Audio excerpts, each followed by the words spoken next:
superheroes. I'm Pink Phoenix, coming to you from Purdue University College of Veterinary Medicine's League of VetaHumanz. Today, our special guest on VetaHumanz Live is Night Wolf. Thanks for being on the show, Night Wolf. Thanks for having me. It's a pleasure. This is awesome. To get started, can you tell us your story? My story. So my actual name is Dr. Edris Grate. I'm from Baltimore, Maryland, on the East Coast. And I grew up, we're from the same place, me and Pink Phoenix, where heroes are born.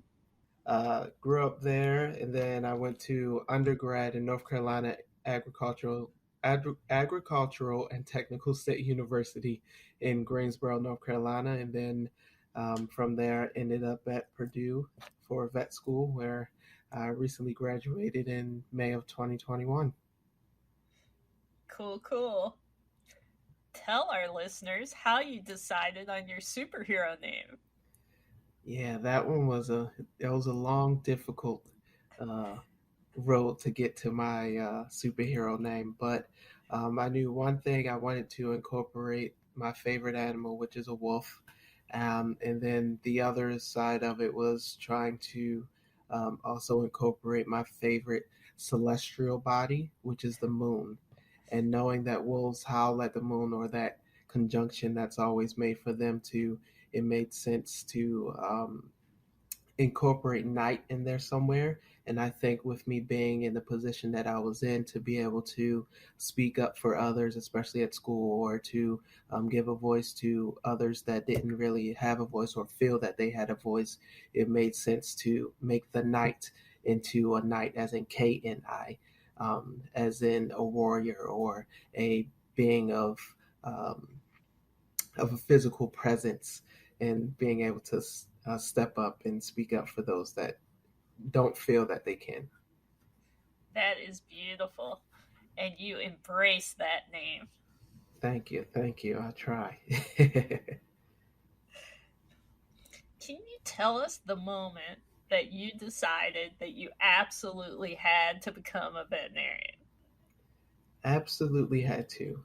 Well, I will say there's kind of two parts to that. The absolutely had to part was when I signed over to actually go to Purdue. Was when that was the end all be all. There was no other choice. Everything, my life is committed now, so I have to go through with it.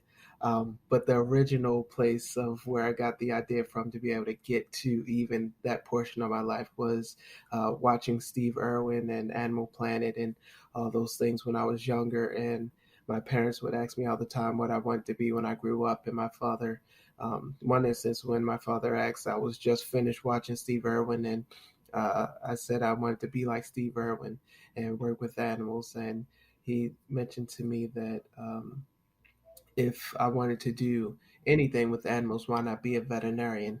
At that time, I had no idea what a veterinarian was. All I knew was that this guy on TV was with animals all day, every day, and he's having a blast.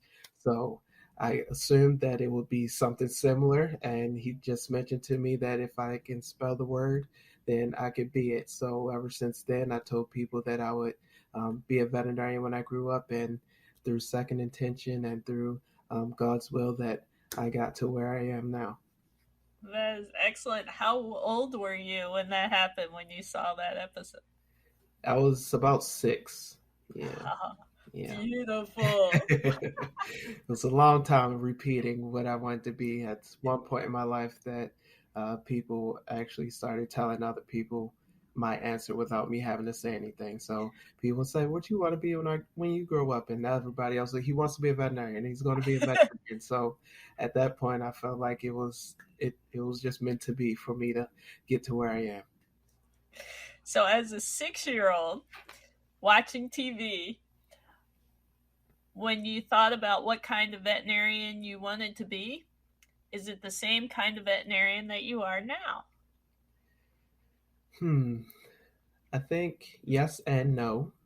In the yes sense of, I just wanted to be able to work with animals in a general sense. So just be able to interact with animals on a daily basis. So on that part, yes.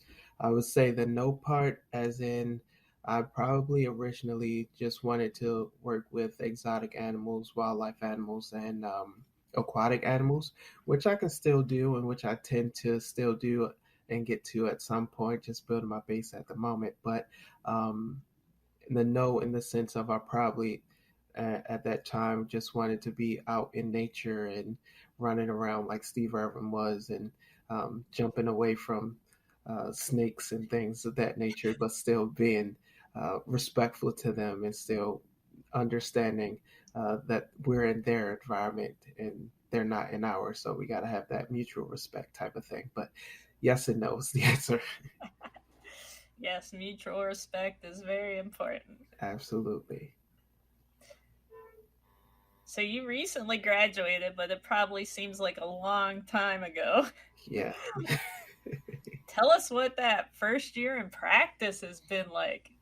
Whew, it's a whirlwind. It's a lot of learning still, but it's a good set of learning and a good opportunity for learning in a sense that um, I'm not learning everything I need to learn for 10 to 12 hours and then going home and having to follow up and study and get ready for the next set. So there's still time to wind down and time to focus on myself and focus on other things and do those things that I kind of put to the wayside for vet school, things of that nature. But this first year, it's fun. It's a lot of fun, but it's a lot of learning still. And that part is the part that a lot of people don't really think about when they get into actual practice, is that there's still things that you have to learn, although you have a strong base or even just a general base from vet school in general.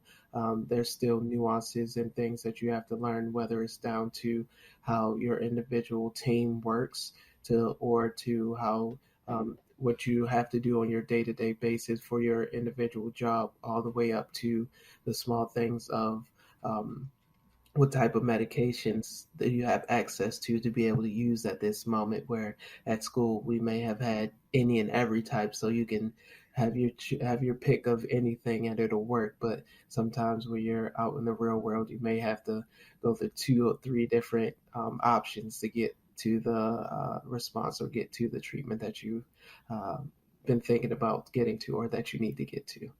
So How do you approach all this learning? It seems like there's so many different areas. So how do you fit that into your day-to-day life? yeah, that's a good question.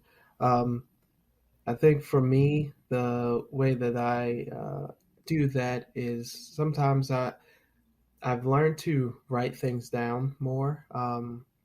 I tried to get away from writing things down because I've been taking notes for 4 plus years almost every day. So I didn't want to go ahead and write down everything. But there's some things that I still tend to write down and to jot down, even if it's a question for myself to look back on to say that what was I thinking during this time, or what was going on during this time where I can do better.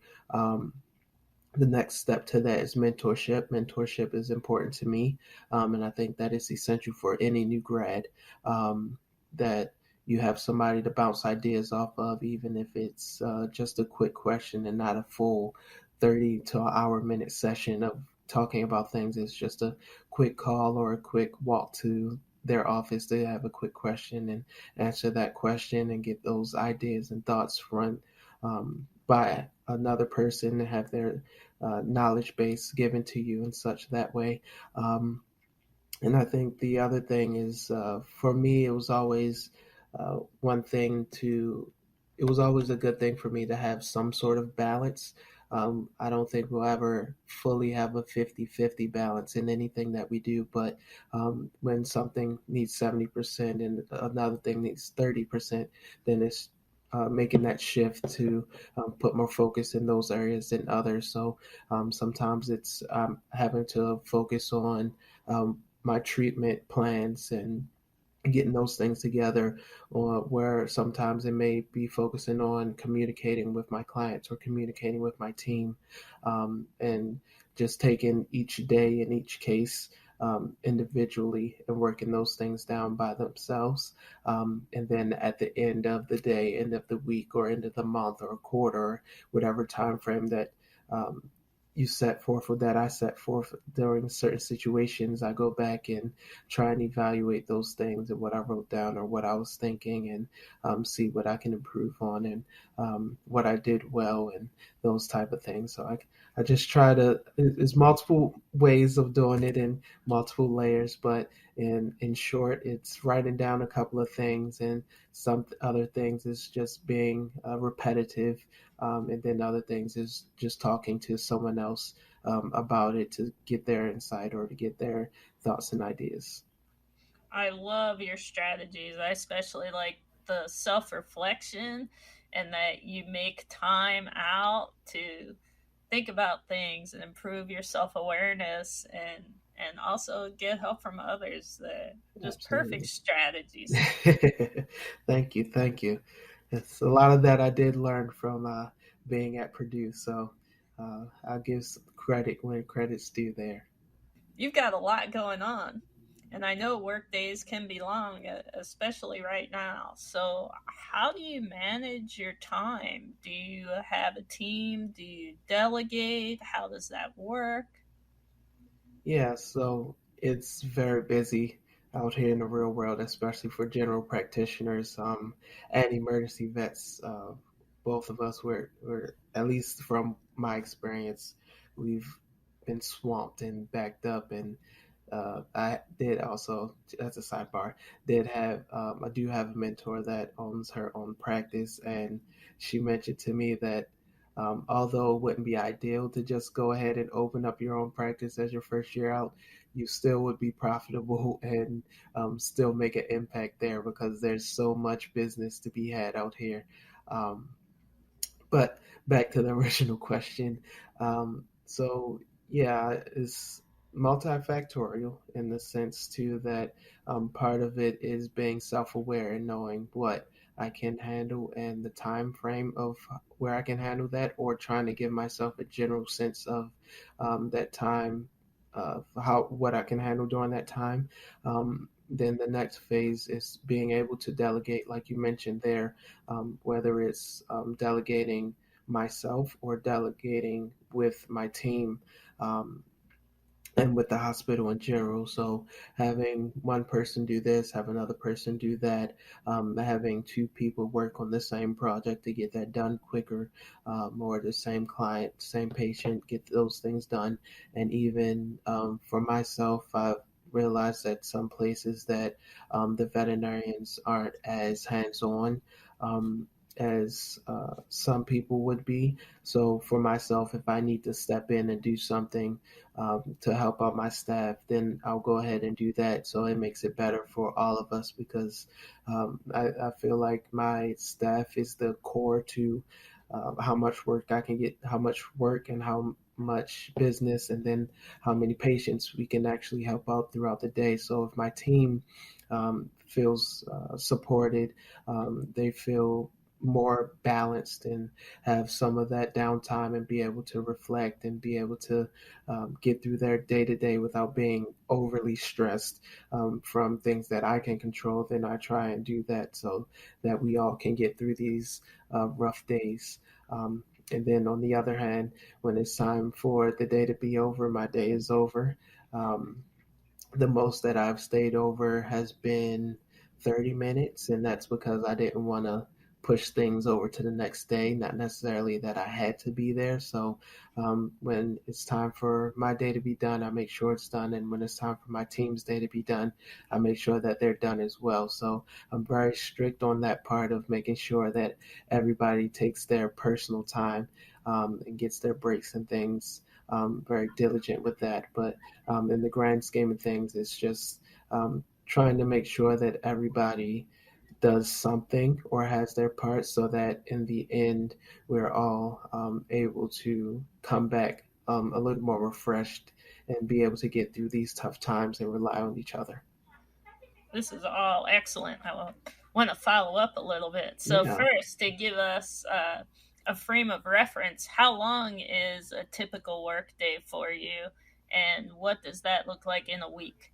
Yeah, so when I first started, I was in the mentorship program, which I kind of sort of still am, but I was in a 90-day mentorship program where for 90 days I would have hour blocks for all of my cases, no matter if it was just a rabies vaccine or if it was a full workup with radiographs and things. There was an hour time so that I'd be able to get used to the flow of things in the hospital and um, working with the team and delegating and learning what medications and things that we have in the hospital, all that fun stuff. And then after that, transition to 30-minute blocks for my cases. And then for my day as a whole, I typically work 7 to 8 hours roughly. Most days it is seven. That's 7 hours. Um, some days I work 11 to 7. Another day I work 10 to 6, and another day, the other 2 days I work 8 to 4, including a surgery day, where surgery days can go shorter or a little longer depending on the procedures going on there. So throughout the week, I roughly work 36, 37 hours total. And then I work one Saturday a month as well, which is a half a day. Um, so it's a typical hourly time frame for a job, a day-to-day job, but 30-day appointment, 30-minute appointment times, and then one surgery day, and one day off a week. So That's nice. That's pretty doable. yeah, I like it a lot. I really love how you support your team and encourage that balance for wellness. So, what are some strategies that you use to support your team and to create that work environment so everybody can bring their whole selves to work and be excited to work together and get the job done? Yeah. So um, I think it that foundation that I built for myself at Purdue kind of helped me get to this point. Um, and I will say, when I started, I think was it my second or third year, one of those two. When I did my Mindful Monday post, I realized how um, fun and how impactful it was to give that inspiration, especially giving that jolt of energy, especially on those Mondays that everybody dreads and hates. So um, I brought that same energy to my job. So every day I come in, good morning, how's everybody doing? How are you doing? Keeping things uplifted and light, and even throughout the day, I tend to keep the energy high, check in on people, and ask them questions about what they're doing and how they're doing, opposed to just a general sense of,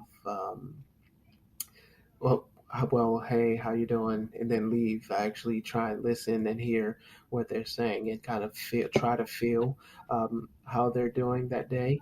And then even through tough situations, I try and at least keep the energy light and keep the energy up. There's some rough situations that do occur when you're out in practice, whether it's a tough surgery or tough euthanasia, things of that nature. And some people just need shoulder to cry on. Some people just need to vent. Other people just need somebody to make them smile or to show them that it is okay and things will be okay on the other end. So sometimes I just try to be what I can be for people when they need it. And then on the other side of things, when it's not as deep as that, um, when it can just be as simple as making sure that people go on breaks. I always ask, no matter if it's my team or another doctor's team, did you go on break today? Did you have your break? Did you eat something? Are you hungry? Do you need me to do something? Can I pick up something so that you can go and at least use the bathroom, get some water or something of that sort? Because everybody's a human, no matter their stage, whether they're the vet assistant, the receptionist, or the veterinarian, the medical director, or hospital director. No matter what stage, we're all humans. So we all need our basic necessities of eating, drinking, and getting some rest. So if especially when I know myself enough to know that I can take on some of that extra for people, especially if they're not capable of always doing that. I will definitely take that on for people, and in turn, that also shows people how much you care about them, and shows people how much they can rely on you and be able to depend on you for things. So, and that you have their back, and they're able to uh, even come to you for certain things where it can be that I need to take a break, and they'll know that you're not going to be like, no, you don't need a break. Let's get back to going to work. Is, oh, you need a break? Perfect. What were you doing? Okay, I'll go and get that done, or I go and we'll try and delegate so we can get those things done so you can take a break. So it's a lot of meeting people where they are and trying to remember that we're all humans, and no matter how much information I have in my head, the and in comparison to someone else, there's still that the basic needs that we all have and require. So I love it. You are a beautiful human being. I try to be. I really like how you expressed it. Try to feel how others are feeling.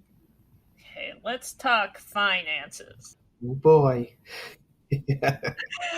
Vet college is expensive. Tell me about it.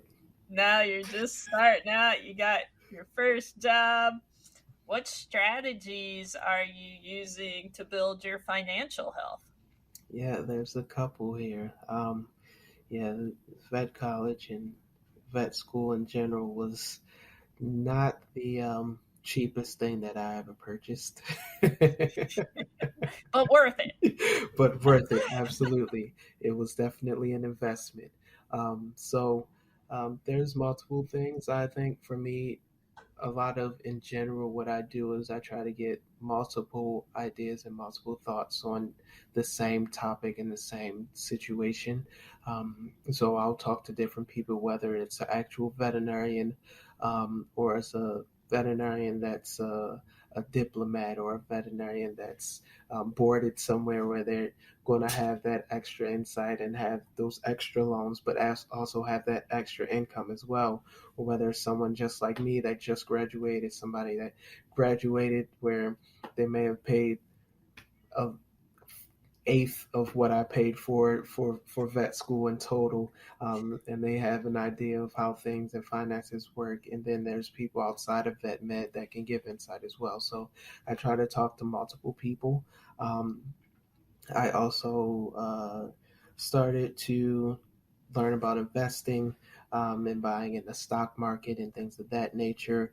Some of that we did touch on while we were in vet school. So I picked up more information on that outside of vet school and talk to people about that, life insurances, things of that nature as well, and then just budgeting in the short sense of making sure that whatever money I'm bringing in on a bi-weekly basis, make sure that at least most of the dollars have something that they're doing in the plan for the future, and not just what I'm doing now, and not just student loans, but in general, what I want to do in my life, what I want to do, where I want to be in 10, 15, 20, 70 years from now type of thing. So I'm breaking down how much that I have and how much I'm working with and how much I'm spending, and trying to make it as balanced as possible, but also knowing that I've been in school for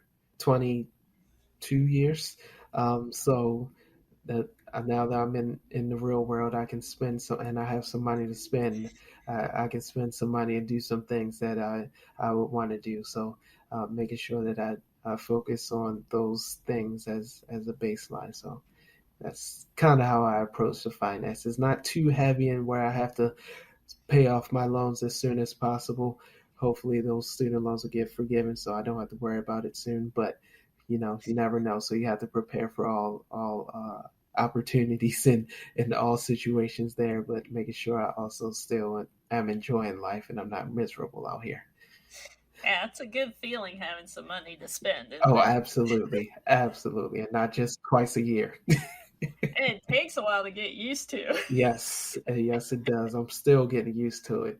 What did you think being a veterinarian would be like compared to what it's really like? I think for me, the way that I approached vet med in general and going to vet school and the profession, I've always kept an open mind about things. So I never really had a full expectation of what my career would be like. The only thing that I really 100% say that my career should be like as a veterinarian is being able to work with the animals and getting them from um, having this concern or this problem and the other side of no longer having that concern or problem, or going from good to bad, bad to good, or good to better type of thing. So just helping with the animals in general, but then going through school learning how closely we interact with the everyday individual and the human that's attached to the animal, that human animal bond, learning that the humans are probably a little more important than the actual animal in these instances where if we're helping the animal, we're helping the human as well. And if we're helping the human, we're helping the animal as well. So using juggling those things helps me to realize what actually vet med is, and it's a lot of human based medicine to help the actual animal. So we have the minds, we have the mental capacity and the learning to actually help the animal, but we have to help the human that's attached to them as well. So I think that may be one of the not the shocking things, but one of the things that was reinforced being in practice is that the actual human that's attached to these animals are a lot more important than one would expect when getting into the profession or thinking about coming into the profession. Well, especially in general practice, since maybe in other portions of vet med may not be as important, but there's still a human attached to some animal at some point in time. So the human aspect of things is definitely a lot more important than I think I originally planned to. But for me, that was um, something that I enjoy. That's something that I enjoy and that I don't shy away from. So it's not necessarily too big of an issue or a concern for me, but it is something that was a little different coming from just wanting to say I want to work with animals to being on this side of things where the animals are attached to a human. So we got to make sure that the human is understanding, the human is okay, that the human has some sort of baseline to be able to help this animal here. So, Absolutely, it's so important. I want to hear about your best day ever as a vet so far. whew, best day ever as a vet. Best day ever. So I'll say there's multiple.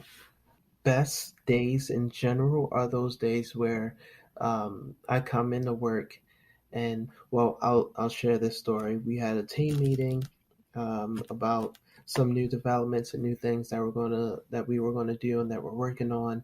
And part of the team meeting was team building exercises, and um, one of the nurses mentioned that I and one of our lead receptionists and vet assistants were two individuals that were pointed out for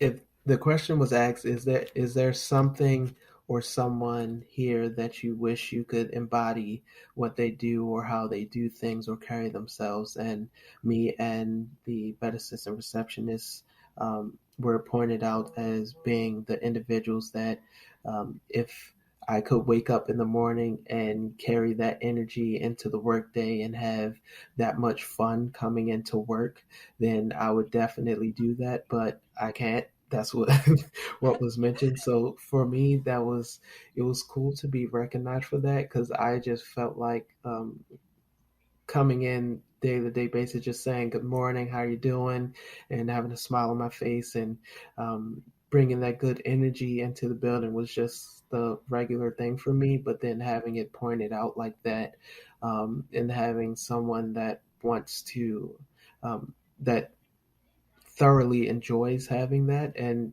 basically said that they needed that on a daily basis brought um, an extra feeling of responsibility for me and made me feel very good about what I do and how I carry things, even just to start the day before we even get to the medicine, before we even get to helping the clients and the pets and all those things. And that it was one of my team members made it even better.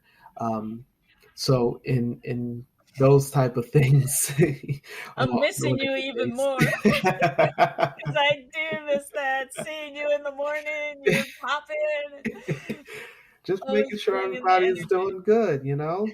If you're feeling good and looking good, you're going to do good, and then it's going to transfer over to everything being good, and that's going to spill over. So, with that philosophy and that mindset, I have to make sure that at least somebody is looking good and feeling good in that moment in time, and it's not just me, because I'm going to always be there and show up with that. So somebody else has to join me with that. So even if it's when they go home and they talk to their children or talk to their significant others or things, or even their friends, they can take that energy and make somebody else's life even better. So those are those good days is when I could come in and see that people are dragging around that morning, maybe a rough morning, a groggy Monday morning, and then I come in like it's sunshine and cupcakes and without any coffee or anything, just coming in with that energy.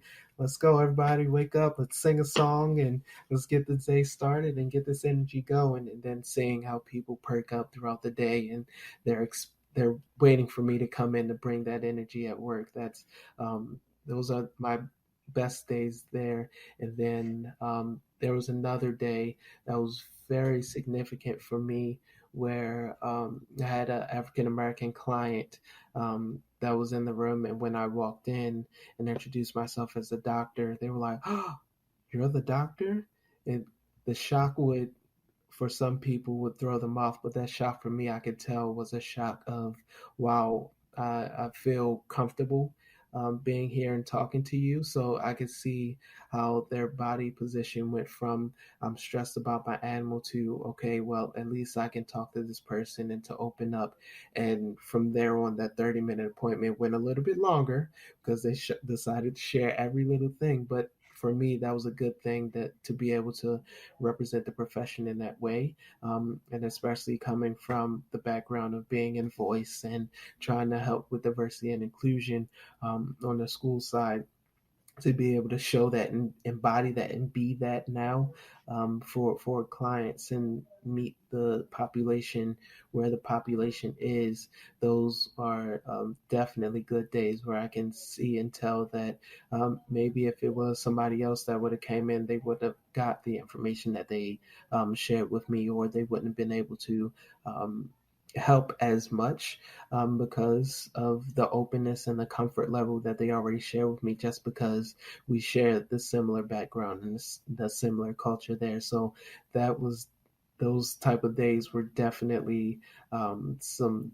very good days and made me even give me some more of that energy. So I took that energy right back to my clients and my team, and it picked up even more from there. But those two type of instances are my best days. And then I'll give a third of a best day of when you go from not really having a full, well, some sort of imposter syndrome there, and not knowing if you're doing what you're supposed to do, or if you're able to uh, do the job properly, and be able to go to work and make and do things that you think you should do, but not knowing if you're actually doing it properly and doing it right, or not sure if you're supposed to be here, but then seeing how you can go from that. And then one thing, one surgery that went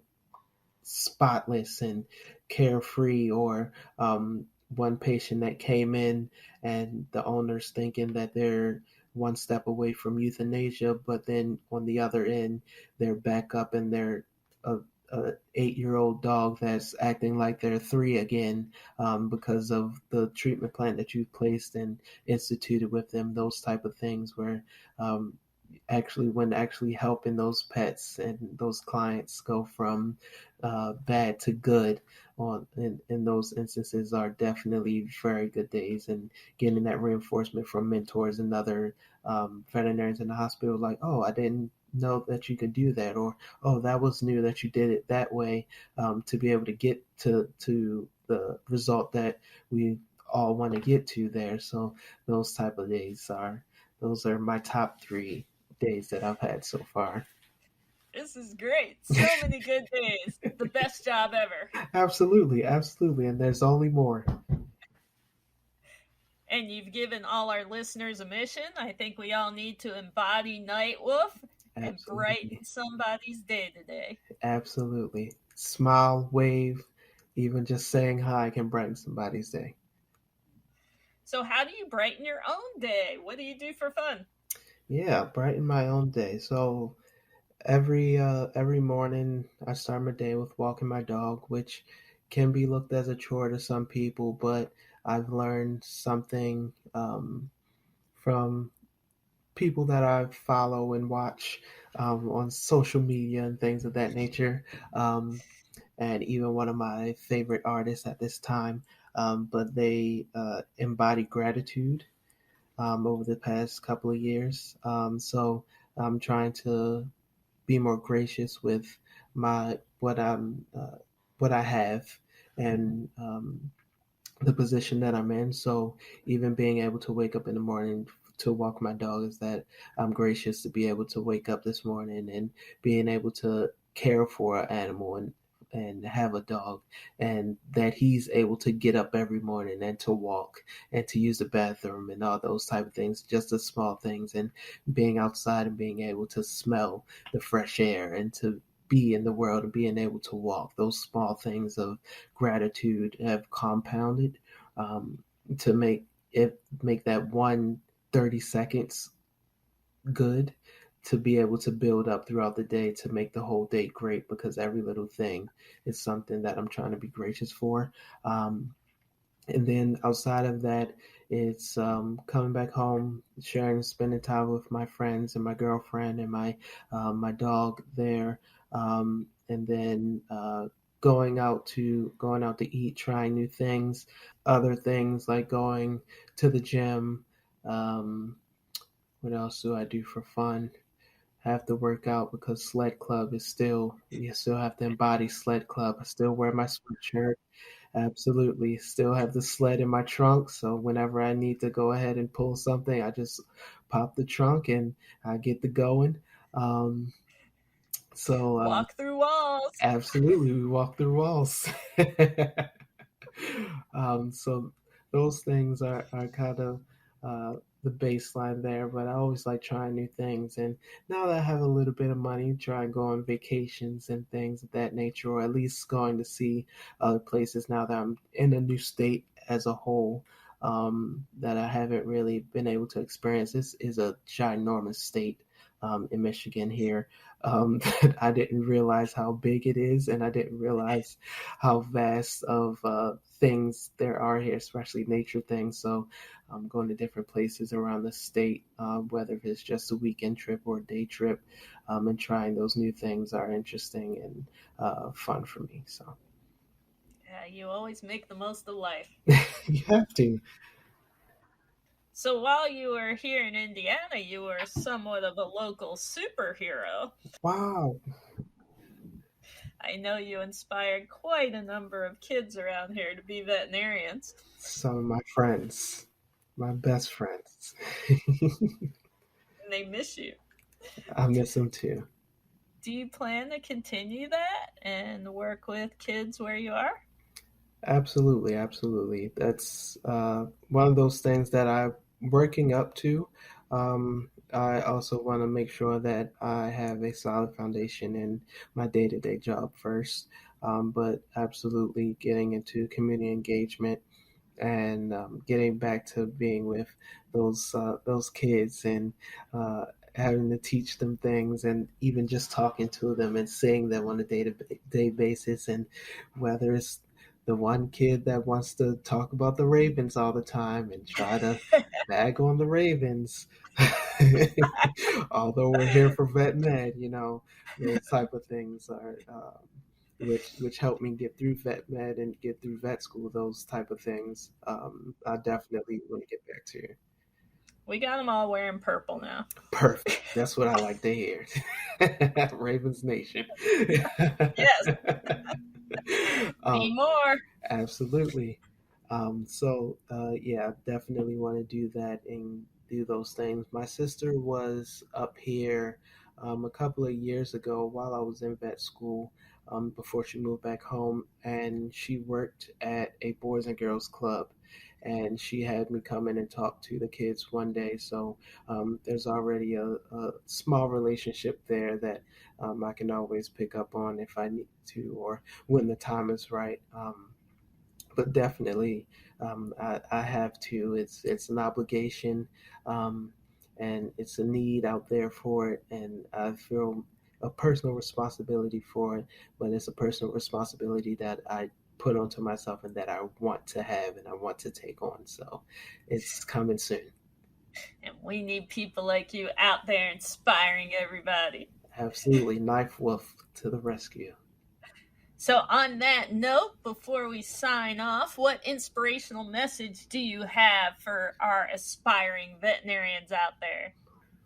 That's generalizing. What's a big general one for all the humans out there that need to awaken their VetaHuman gene? Let's do, I will say in general, before we get to all the small nuances, because each individual is different and the inspiration that they need is a little different. So I think in general, it's don't stop, never stop, no matter what anybody says, no matter what it feels like, no matter the situation. If it feels like you can't get through it, you can get through it. I've gotten through it. I've had classmates that have gotten through it. I've seen people ahead of me and behind me that have gotten through and that are going through it now. Do not stop.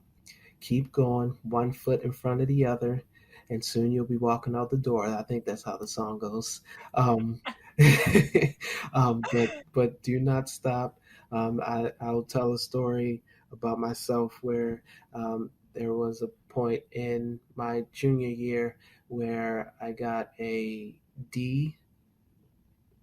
It was a D in organic chemistry, and I was like, I've toured at vet hospitals and worked at a couple, and I didn't like the way that the veterinarian was working there. So I'll be fine just being a zookeeper or the veterinary nurse, or doing wildlife type of things, being with the animals, but not having to do the medicine part.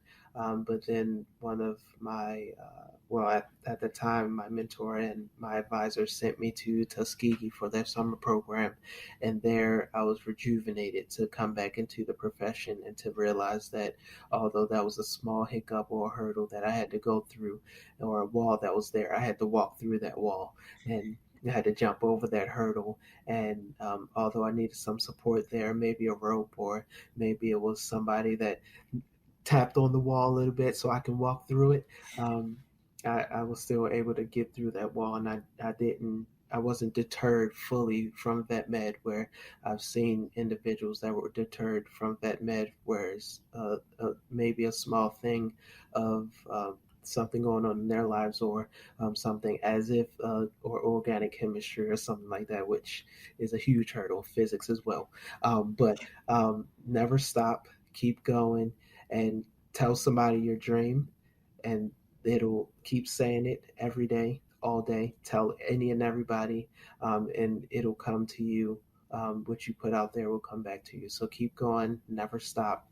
It's a long road, but you'll get there and you'll get through it. If this is what you want, you can definitely have it. And it's for any and everybody. Absolutely. Manifest it and always forward. Absolutely. Always forward, and walk through all those walls. Thank you so much for being on the show, Night Wolf. It's my pleasure. We'll do this again sometime. I'll be back. We will. Every few years, you're going to be a guest. That'll work. That'll You can work. follow the stream. I love it. You can learn about other League of VetaHumanz superheroes at VetaHumanz.org. If you like this episode, please subscribe, rate, and share it with your friends. And remember, use your powers for good.